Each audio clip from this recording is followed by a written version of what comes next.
ও মায়েরা, বছরে একটাবার পুরীর মন্দিরে যেতে হয়, আপনারাও যাবেন। আমি বলবো না যে আপনারা কাউকে ভালোবাসুন না, সকলকেই ভালোবাসুন, সবাইকেই ভালোবাসুন। স্বামী, পুত্র, নাতি নাতনি, পাড়া প্রতিবেশী, আত্মীয় সকলকেই ভালোবাসুন। কিন্তু সবাইকে ভালোবাসার মাঝখানে আপনি একজনকে শুধু প্রধান জায়গায় রেখে দেখুন তো আপনি কত আনন্দ পান। তিনি হচ্ছেন ভগবান শ্রীকৃষ্ণ আর রাধার মিলিত তনু আমার চৈতন্যকে। যারা চৈতন্যকে ভালোবেসে তারপরে সকলকে ভালোবেসেছে, দেখবেন ওই ভালোবাসায় যন্ত্রণা আসবে না। ছেলে যখন 10টা কটু কথা বলে ফেলে, আপনি তো অনায়াসেই বালিশ চাপা দিয়ে, মুখে চাপা দিয়ে কাঁদেন। সেদিন কি ছেলে আপনার ওই চোখের জল মুছিয়ে দেয়? মুছিয়ে দেন। স্বামী যদি আপনাকে দুটো কথা বলে, অভিমানে দুঃখে পড়ে গিয়ে আপনি হাউ হাউ করে কেঁদে ফেলেন, তাহলে মায়ার দুঃখ যন্ত্রণা সহ্য করতে না পারলে আপনি খুব কাঁদেন। কিন্তু কই কোনোদিন তো মন্দিরে গিয়ে ঠাকুর যে আমাদেরকে এত কিছু দিয়েছেন, তিনি কেমন আছেন, কই এই চিন্তা করে তো আপনি একটা দিনও কাঁদেন না। ভগবান আমাদের কি দেননি?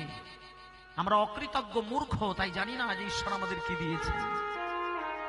এমন এই পৃথিবীতে মানুষ আছে দেখবেন আপনার মতন মা তাকে জন্ম দিয়েছেন, কিন্তু ভগবানের কি বিচার? আপনি দুটো চোখ পেয়েছেন, কান পেয়েছেন, নাক পেয়েছেন, মুখ পেয়েছেন, কথা বলার অধিকার পেয়েছেন, বুদ্ধি পেয়েছেন, দেহ পেয়েছেন, পা দিয়েছেন, হাত দিয়েছেন। আপনারই চোখের সামনে অনেক মানুষ আছে দেখবেন ভগবান তাকে মানুষ কুলেই জন্ম দিয়েছেন, কিন্তু এমনও কিছু মানুষকে দেখা যায় চোখ পেয়েছে, মুখ পেয়েছে, হাত পেয়েছে, কিন্তু দুটো পা দেয়নি। এমন অনেক মানুষ আছে পা আছে, হাত আছে, কিন্তু তাকে চোখ দেয়নি। এমন অনেক মানুষ জন্ম নিয়েছে, চোখ দিয়েছে, কান দিয়েছে, কিন্তু মুখের ভাষা দেয়নি, বোবা করে জন্ম দিয়েছে। আপনি কিন্তু এটা ভেবে থাকবেন, আমরাও কিন্তু এই পৃথিবীতে একদিন না একদিন জন্ম নিয়েছিলাম, সেদিন কিন্তু ভগবান আমাদেরকে সবকিছুই দিয়ে পাঠায়নি। একদিন কিন্তু আমরা ওই অসুস্থ মানুষ ছিলাম, আমরা জন্ম জন্ম কেঁদে কেঁদে ভগবানের কাছে মাথা ঠুকে বলতে বলতে তবে আমাদেরকে এই সুস্থ দেহটা দিয়েছেন।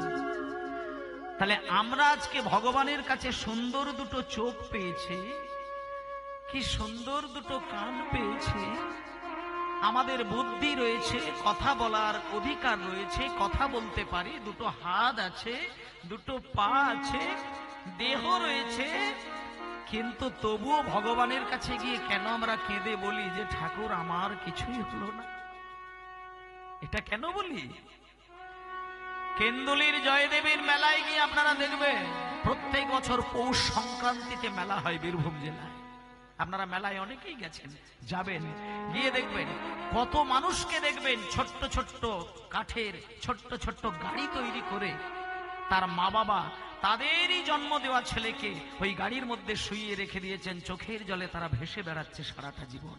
কেন না? তাদেরকে মানুষ করেছে, কিন্তু সুস্থ দেহ দিয়ে পাঠায়নি। তা আজকে জগন্নাথের মন্দিরে গিয়ে দেখো, পুরীর মন্দিরে জগন্নাথের চোখ আছে, আছে, আমাদের মতন সুন্দর নয়, বিকৃত নয়ন। জগন্নাথের কান আছে, আমাদের মতন সুন্দর নয়, বিকৃত কান। জগন্নাথের মুখ আছে, আমাদের মতো সুন্দর নয়, বিকৃত বদন। জগন্নাথের হাত নেই, জগন্নাথের পা নেই, তবুও তিনি জগতের নাথ, তবুও তিনি জগতের নাথ। সেই জগন্নাথের কাছে আজকে কাঁদতে কাঁদতে ছুটে গেলেন একজন। এক সময় বাংলার কিছু বৈষ্ণব সমাজ তারা মানতেন সংসারে যদি কোনোদিন কোনো অর্থের অভাব কারো হয়, টাকা পয়সার অভাব কারো হয়, তখনকার দিনের একটা নিয়ম ছিল, বছরে একটা বার যদি পুরীর মন্দিরে কেউ যায়, রথযাত্রার দিনে যদি সেই রথের দড়ি ধরে জগন্নাথের চরণে যদি আত্মসমর্পণ করে, জগন্নাথের কাছে গিয়ে যদি সংসারের দুঃখের কথা জানিয়ে আসে, জগন্নাথের কৃপায় তার সংসারের দুঃখ ঘুচে যায়। মায়েরা, আজকে যে সংসারের ঘটনা বলছি, তিনি হচ্ছেন দুই স্বামী স্ত্রী, একে অপরকে খুব ভালোবাসেন, খুব ভালোবাসেন। স্ত্রীর নাম হলো দুর্গা দেবী, আর স্বামীর নাম হলো কৃষ্ণ মণ্ডল। বাড়িতে সন্তান হয়নি, দুই স্বামী স্ত্রী একে অপরকে খুব ভালোবাসে। অভাব যদি থাকতে হয় সেটা শুধুমাত্র টাকার অভাব। কোনদিন পান্তা খেয়ে দিন কাটে, কোনদিন শুকনো মুড়ি খেয়ে দিন কাটে, কোনদিন ফেনা ভাত খেয়ে দিন কাটে, কিন্তু স্ত্রী কোনদিন স্বামীর চোখে চোখ রেখে কোনদিন কথা বলেননি। এত পতিব্রতা নারী স্বামীকে কোনদিন অভাবের কথা জানায়নি। তিনি একটা জিনিস জানতেন, স্বামীর ভালোবাসায় স্ত্রী রানী হয়। সোনা দানা দিয়ে রানী সাজা যাবে না, সোনা দিয়ে কাপড় দিয়ে শাড়ি দিয়ে ভরিয়ে দিল, স্বামীর ভালোবাসা যদি না থাকে সেই স্ত্রী কোনোদিন রানী হতে পারে না। আজকে দুর্গা দেবী বলছে, স্বামী আমি তোমায় ভালোবাসি, তুমি আমায় ভালোবাসো, গাছতলাতে যদি আমার স্থান করে দাও সেটাই আমার স্বর্গ, এর থেকে আমি বেশি কিছু চাই না। কিন্তু মা, নারী সব সহ্য করে, মায়েরা অনেক কিছু সহ্য করতে পারে, দাঁতে দাঁত চেপে রেখে হাজার দুঃখকে মেয়েরা সহ্য করতে পারেন, ভগবান সেই শক্তি দিয়েছে। কিন্তু মায়েদের একটা শক্তি দেয়নি। আজকে দুর্গা দেবীও সেটা পারলেন না। অভাব মেনে নিয়েছে, অভাবের জন্য বলেনি, না খেয়ে দিন কাটুক মেনে নিয়েছেন, কিন্তু একটা জিনিস মেনে নিলেন না। সেটা কি? সেটা হলো লজ্জা নিবারণের জন্য যে একটা শাড়ি পরতে হয়। ওমা, দামি শাড়ি পরতে হবে এমন কোনো কথা নয়, মেয়েদের লজ্জা ঢাকার জন্য মিনিমাম একটা বস্ত্রের প্রয়োজন হয়, কাপড়ের দরকার হয়। মেয়েরা লজ্জাটাকে বেশি গুরুত্ব দেয়। সেই জন্য দেখবেন, একটা প্র্যাকটিক্যাল কথা বলি, কোন মেয়ে যখন ঘুমের ঘরে ঘুমন্ত অবস্থায় যদি তার গা থেকে পোশাক সরে যায়, শাড়ি সরে যায়, অবচেতন মনেও ঘুমের ঘরেই দেখবেন একমাত্র নারী তার অঙ্গ কিন্তু সে ঘুমের ঘরেই ঢাকে। এটা পুরুষের মধ্যে কিন্তু নেই। নারী কিন্তু তার লজ্জা ঢাকার জন্য ঘুমও তার কাছে কাজ করে। তাহলে যে মেয়ে, যে নারী, যে মহিলা নিজের লজ্জা ঢাকতে গেলে ঘুমের ঘরেও লজ্জাকে ঢেকে চাপা দেয়, সেই নারীর যদি লজ্জা ঢাকার জন্য শাড়িটা শত জায়গায় ছিদ্র হয়ে যায়, শরীরকে ভালোভাবে ঢাকতে পারে না, এই দিকটা ঢাকতে গেলে ওই দিকটা সরে যায়, আবার ওই দিক ঢাকতে গেলে এই দিকটা খুলে যায়। এই বিভিন্ন জায়গায় শাড়ির যখন ছিদ্র হয়ে গেছে, ছিঁড়ে গেছে, একটা শাড়ি পরে দিনের পর দিন কাটাতে কাটাতে দুর্গা দেবী আর সহ্য করতে পারল না। এই লজ্জা না ঢাকার যন্ত্রণাটা সহ্য করতে না পেরে দুপুর বেলায় স্বামী খেতে বসেছেন, পিছন দিক দিয়ে গিয়ে দুর্গা দেবী সেদিন একটু মাথা গরম হয়ে রেগে গিয়ে দুটো কথা বলে ফেললেন। স্বামী, স্বামী, শুনেছি যারা ভগবানকে ডাকে তাদের সংসারে নাকি অতটা অভাব হয়নি। তা রাত দিন তো তুমি কৃষ্ণ সেবা করছো, তোমার সংসারে কেন এত দুঃখ, কেন এত অভাব? যাও না একটু পুরীর মন্দিরে, যাও না একটু জগন্নাথের কাছে গিয়ে একটু মাথা ঠুকে বলো না, তাহলে তো আমাকে এত জ্বালা যন্ত্রণা সহ্য করতে হয় না। স্বামী কৃষ্ণমণ্ডল মনে মনে চিন্তা করলেন, আমার স্ত্রী বোধহয় আমার সঙ্গে রসিকতা করে কথা বলছে। খেতে খেতে ঘাড় মুছিয়ে যখন স্ত্রীর নয়নে নয়ন দিয়েছে, দেখলো নয়ন থেকে ছচ্ছর করে জল গড়িয়ে যাচ্ছে। ধুম করে স্বামী উঠে পড়ে স্ত্রীর নয়নে জল দেখে হাত দুটো ধরে বলছে, দরিকা তুমি কাঁদছো? শোনো দরিকা, শোনো, শোনো, তোমার মতো পতিব্রতা রমণী যে পতিব্রতা নারী অভাবের যন্ত্রণা সহ্য করতে না পেরে কেঁদে ওঠে, আমি তোমাকে কথা দিলাম, আমি এই চোখের জলের মূল্য আমি দেবই। নিজের স্ত্রীর চোখের জল মুছিয়ে দিয়ে দ্বারিকা দেবীকে কথা দিলেন, দ্বারিকা তুমি কেঁদো না, তুমি কেঁদো না, আমি এক্ষুনি চলে যাব পুরীর মন্দিরে। আমি পুরীর মন্দিরে গিয়ে জগন্নাথের কাছে হত্যে দিয়ে পড়ে থাকবো। আমি জগন্নাথকে জানিয়ে আসবো, আমার সংসারের অভাব যদি জগন্নাথ মিটিয়ে দেয় তবে আমি কৃষ্ণ নাম করব, নচেত আমি কৃষ্ণ নাম করব না। দ্বারিকা তুমি কেঁদো না, তুমি থাকো, আমি চললাম। সঙ্গে সঙ্গে এই দ্বারিকা দেবীর চোখের জল মুছিয়ে দিয়ে কৃষ্ণমণ্ডল জগন্নাথের কাছে শুধু অভাবের কথা, অর্থের কথা, টাকা পয়সার কথা, শাড়ি পরতে পারে না বলে দুঃখের কথা জানাবে বলে ছুটে চলল জগন্নাথের মন্দিরে। জগন্নাথ স্বামী নয়ন পথগামী ভব তুমি। জগন্নাথ স্বামী নয়ন পথগামী ভব তুমি। জগন্নাথ স্বামী নয়ন পথগামী ভব তুমি। জগন্নাথ স্বামী নয়ন পথগামী ভব তুমি। জগন্নাথ স্বামী নয়ন পথগামী ভব তুমি। জগন্নাথ স্বামী নয়ন পথগামী ভব তুমি।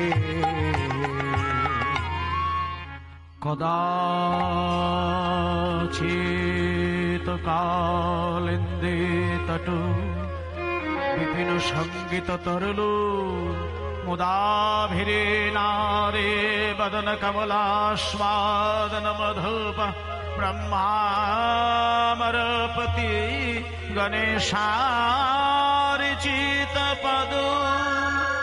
জগন্নাথ স্বামী নয়ন পথগামী ভব তুমি। জগন্নাথ স্বামী নয়ন পথগামী ভব তুমি।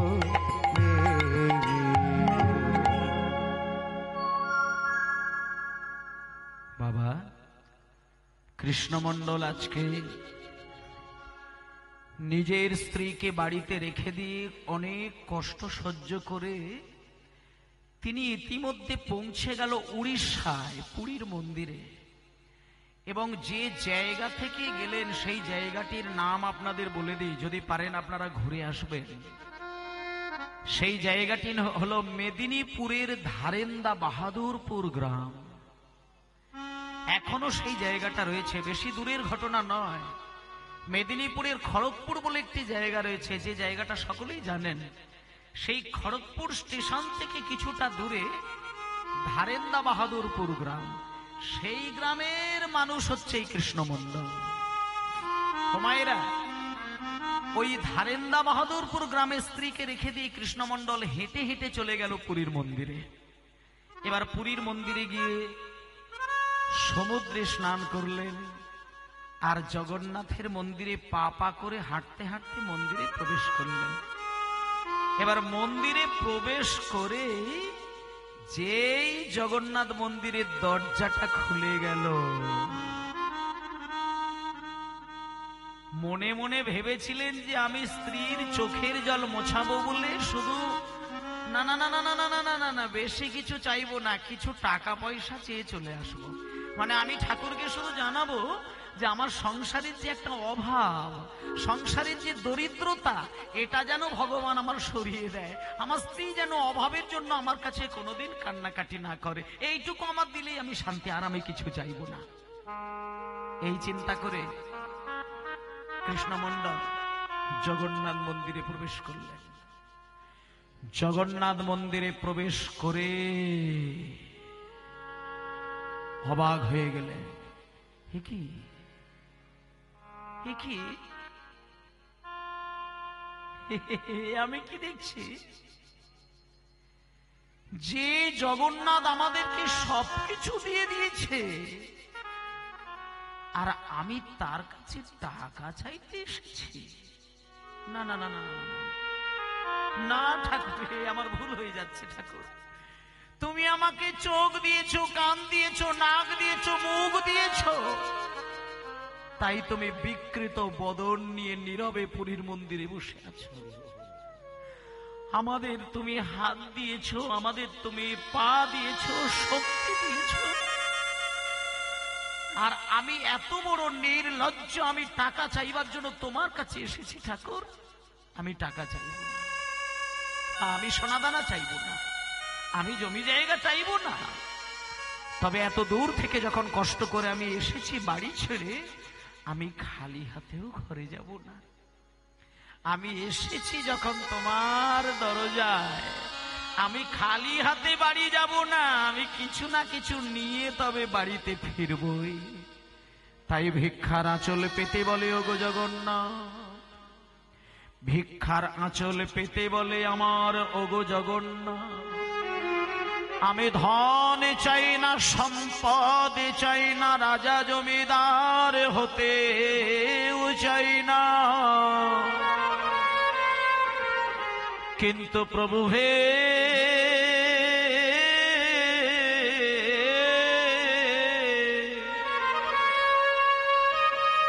এই দাসকে যদি কিছু দিতে হয়, ওগো আমার জগতের না,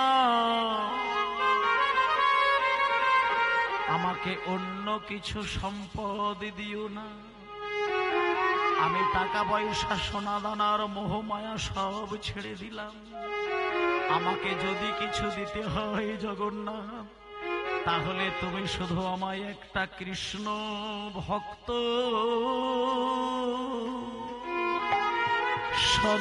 সন্তান দিও।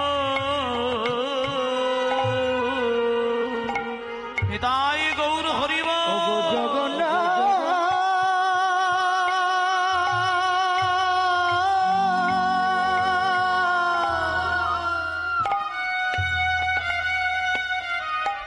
তোমার কাছে আমার এই নিবেদন, আমায় কৃষ্ণ ভক্ত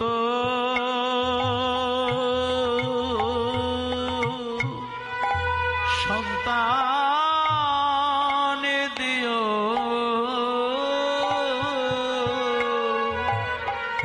আমি ধনে চাই না,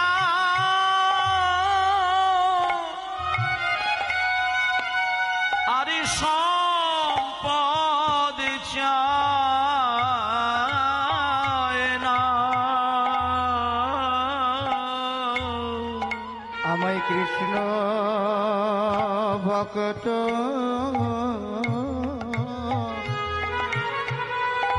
সন্তান দিও।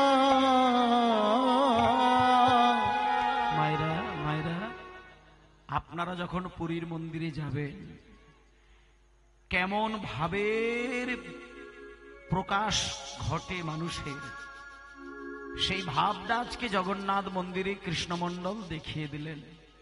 টাকা পয়সা সোনাদানা চাইতে ভুলে গেলেন, জগন্নাথের কাছে গিয়ে আঁচল পেতে বললেন, ঠাকুর আমি কিচ্ছু চাই না, কিচ্ছু চাই না, দিতে যদি হয় তুমি আমার বাড়িতে আমার স্ত্রীর গর্ভে একটা কৃষ্ণভক্ত সন্তান দিয়ে দাও, আর আমি কিচ্ছু চাই না, আর আমি কিচ্ছু চাই না। এই নিবেদন জানিয়ে বাড়িতে ফিরে এলেন কৃষ্ণমণ্ডল।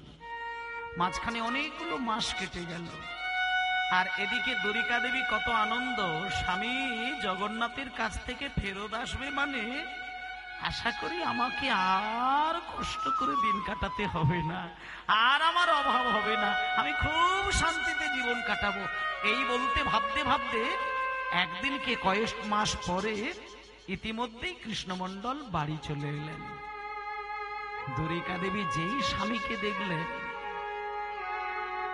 স্বামীকে প্রণাম করে জিজ্ঞেস করলেন, স্বামী স্বামী, আপনি জগন্নাথের কাছে কি চেয়ে নিয়ে আসলেন? টাকা পয়সা চেয়েছেন, সোনাদানা চেয়েছেন? আমি যে জন্য আপনার কাছে কেঁদেছিলাম, আপনি জগন্নাথকে বলেছেন, ঠাকুরকে বলেছেন? সঙ্গে সঙ্গে কৃষ্ণমণ্ডল দ্বারিকার চোখের জলটা মুছিয়ে দিলেন। দ্বারিকা, তুমি আমায় ভুল বুঝবে না। আমি জগন্নাথের কাছে গিয়েছিলাম টাকা চাইতে, সোনাদানা চাইতে, গয়নাকাটি চাইতে, কিন্তু আমি তো চাইতে পারিনি দ্বারিকা। যে জগন্নাথ আমাদেরকে সকল কিছু দিয়ে দিয়েছে, আমি কি করে চাইবো তাকে সোনাদানা, কি করে চাইবো টাকা পয়সা? আমি টাকা পয়সা চাইনি। আমি, তবে দ্বারিকা তুমি কষ্ট পেও না, আমি কিন্তু খালি হাতেও ফেরত আসি না। আমি জগন্নাথকে একটা কথা জানিয়ে এসেছি। আমি জগন্নাথকে আসার সময় বলেছি, খুব করে বলেছি, আমি কেঁদে কেঁদে অনেকবার বলেছি, আমাদের বাড়িতে যেন একটা কৃষ্ণ ভক্ত সন্তানের জন্ম হয়। দ্বারিকা দেবী বলল, স্বামী তুমি তো ঠিকই চেয়েছো, ঠিকই চেয়েছো, ঠিকই চেয়েছো, ঠিকই চেয়েছো। আমাদের তো টাকা পয়সা নেই, কিন্তু আমরা তো কোনোদিন না খেয়ে থাকি না।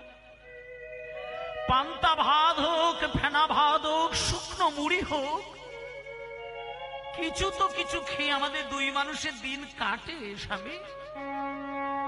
কিন্তু আমার মতন এই মেয়ের গর্ভে জগন্নাথের কৃপা ছাড়া তো কৃষ্ণ ভক্ত সন্তান হবে না। স্বামী তুমি ঠিকই চেয়েছো, ঠিকই চেয়েছো। মায়েরা, দেখতে দেখতে একদিন দ্বারিকা দেবী গর্ভবতী হয়ে উঠলেন। কয়েক মাস কেটে গেল। একদিন সেই দুঃখের সংসার আলো করে, দ্বারিকা দেবীর কোল আলো করে দেখা গেল সেই জগন্নাথের কৃপায় এক ছোট্ট ছেলের জন্ম হলো। আদর করে মা বাবা সেই ছেলেটির নাম রাখলেন দুঃখী। যেহেতু সংসারে শুধু দুঃখ, শুধু দুঃখ, শুধু দুঃখ, তাই ছেলেটির নাম রেখে দিলেন দুঃখী। বলে ধারেন দাতে জন্ম নিল শ্রী দুঃখী মন্ডল। হরি হরি হরি বল। শ্রী দুঃখী মন্ডল, ধারেন দাতে জন্ম নিল শ্রী দুঃখী মন্ডল, ধারেন দাতে জন্ম নিল শ্রী দুঃখী মন্ডল। আরে ধারেন দাতে জন্ম নিল শ্রী দুঃখী মন্ডল, ধারেন দাতে জন্ম নিল শ্রী দুঃখী মন্ডল, ধারেন দাতে জন্ম নিল শ্রী দুঃখী মন্ডল। আর মাতার নাম দ্বারিকা, পিতা কৃষ্ণ মন্ডল। নাম দ্বারিকা, পিতা কৃষ্ণ মন্ডল, মাতার নাম দ্বারিকা, পিতা কৃষ্ণ মন্ডল। মাতার নাম দ্বারিকা, পিতা কৃষ্ণ মন্ডল। পুত্র হেরি পিতা মাতার আনন্দ না ধরে, পুত্রের পিতা মাতা আনন্দ না ধরে, পুত্র হেরি পিতা মাতার আনন্দ না ধরে। পুত্রকেরই পিতা মাতা আনন্দ না ধরে, পুত্রকেরই পিতা মাতা আনন্দ না ধরে। আর পাড়া প্রতিবেশী সবে জয়ধ্বনি করে হরি হরি বল। প্রতিবেশী সবে জয়ধ্বনি করে, পাড়া প্রতিবেশী সবে জয়ধ্বনি করে। উলুধ্বনি শঙ্খধ্বনি করে নারীগণ, উলুধ্বনি শঙ্খধ্বনি করে নারীগণ, উলুধ্বনি শঙ্খধ্বনি করে নারীগণ। আর বাহু তুলে হরি বল বলে ভক্তগণ, হরি হরি হরি হরি হরি বল। বাহু তুলে হরি বল বলে ভক্তগণ, তুলে ঘুরি বল বলে ভক্তগণ, বাবু তুলে ঘুরি বল বলে ভক্তগণ। বলি আনন্দ ধরে না, ধরে না, ওই পুত্রেরই জন্ম হেরে আনন্দ ধরে নাই। পুত্রের জন্ম ধরে আনন্দ ধরে না, পুত্রেরই জন্ম হেরে ধারেন দাগা